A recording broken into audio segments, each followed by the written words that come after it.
modulation, pulse width modulation, pulse position modulation, modulation demodulation trainer kit છે. Pulse amplitude modulation એ પલ્સના એમ્પ્લિટ્યૂડમાં change કરશે આપણે આપેલા input signal પ્રમાણે. Pulse width modulation એ પલ્સની વિડ્થમાં change કરે છે આપણે આપેલા ઇનપુટ સિગ્નલ પ્રમાણે. અને પલ્સ પોઝિશન મોડ્યુલેશનમાં પલ્સની પોઝિશનમાં ચેન્જ થાય છે આપણે આપેલા ઇનપુટ સિગ્નલ પ્રમાણે. આ ઓડિયો ઇનપુટ છે, માઇકથી અહીંયા આપણે આપણું ઇનપુટ સિગ્નલ આપશું. આપણે માઇકમાં જે કાંઈ બોલશું એને પછી આપણે જવા દઈએ છીએ અહીંયા પલ્સ વિડ્થ મોડ્યુલેશન છે તો એના મોડ્યુલેટિંગ સિગ્નલ ઇનપુટમાં જવા દઈશું. પલ્સ વિડ્થ મોડ્યુલેશનને બે ઇનપુટ હોય, એક આપણે પોતે માઇકમાંથી આપેલું ઇનપુટ અને બીજું એને પલ્સની સ્ટ્રીમ આપવી પડે. તો એ પલ્સની સ્ટ્રીમ આપણે અહીંથી આપીએ છીએ અને પછી આનું આઉટપુટ આપણે લો પાસ ફિલ્ટરમાંથી સિગ્નલને એમ્પ્લીફાય કરીને સ્પીકરમાં આપીએ છીએ.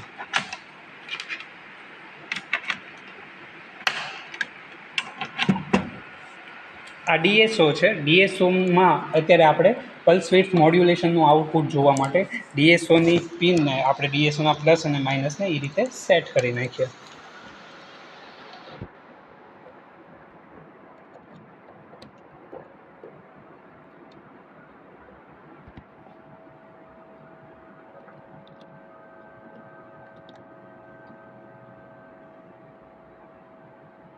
તમને ડીએસઓમાં પલ્સની સ્ટ્રીમ અત્યારે દેખાય છે, રાઈટ? હવે હું માઇકમાંથી ઇનપુટ આપું છું.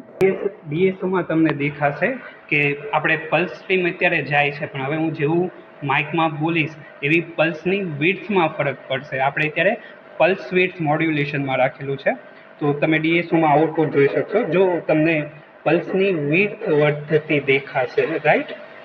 આપણે એવું કહીએ કે આપણે અત્યારે જે સિગ્નલ મોકલીએ છીએ તો એ સિગ્નલ પ્રમાણે પલ્સની વિડ્થ બદલાય છે. જ્યારે હું બિલકુલ નથી બોલતો ત્યારે વિડ્થ નોમિનલ રહે છે અને જ્યારે બોલીએ છીએ ત્યારે કેવી રીતે બોલું છું એ પ્રમાણે એની વિડ્થ બદલાતી તમને ડીએસઓમાં દેખાશે. હવે આપણે એવી જ રીતે પલ્સ પોઝિશનનું જોઈ જોઈએ.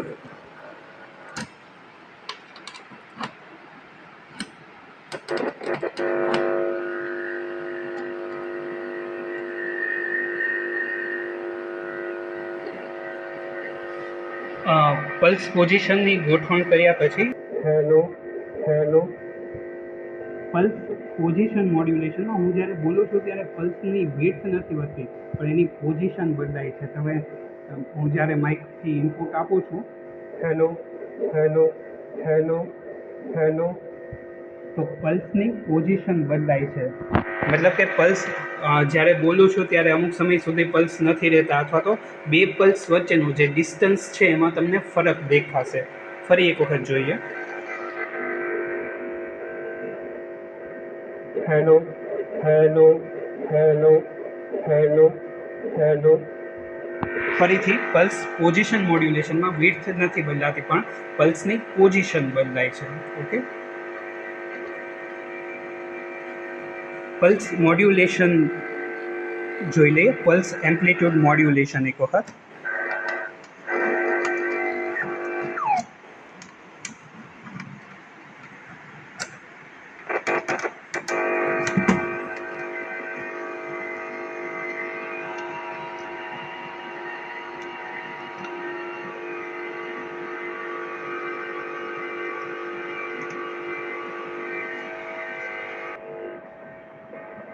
Hello hello hello hello.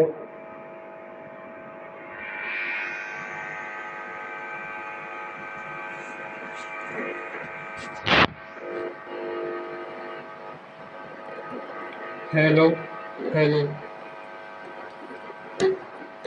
Okay, તો આ pulse amplitude modulation, pulse width modulation, pulse position modulation demodulation trainer kit હતી, જેનાથી આજે આપણે એવું સમજ્યા કે મોડ્યુલેશન કરવાથી પલ્સની સ્ટ્રીમમાં કેવી રીતે આપણા ઇનપુટ સિગ્નલ પ્રમાણે ફરક પડે છે એ જોયું. પલ્સ એમ્પ્લિટ્યૂડ મોડ્યુલેશનમાં કેવી રીતે પલ્સનું એમ્પ્લિટ્યૂડ વધે ઘટે છે, પલ્સ વિડ્થ મોડ્યુલેશનમાં કેવી રીતે વિડ્થ વધઘટ થાય છે પલ્સની, અને પલ્સ પોઝિશન મોડ્યુલેશનમાં કેવી રીતે પોઝિશન બદલાય છે. આપણી પાસે સ્પીકર પણ હતું, તો એ સ્પીકરમાં આપણે જુદા જુદા મોડ્યુલેશન ટેકનિકથી અને એના ડીમોડ્યુલેશનથી મળતું આઉટપુટ પણ સાંભળ્યું. Okay, thank you.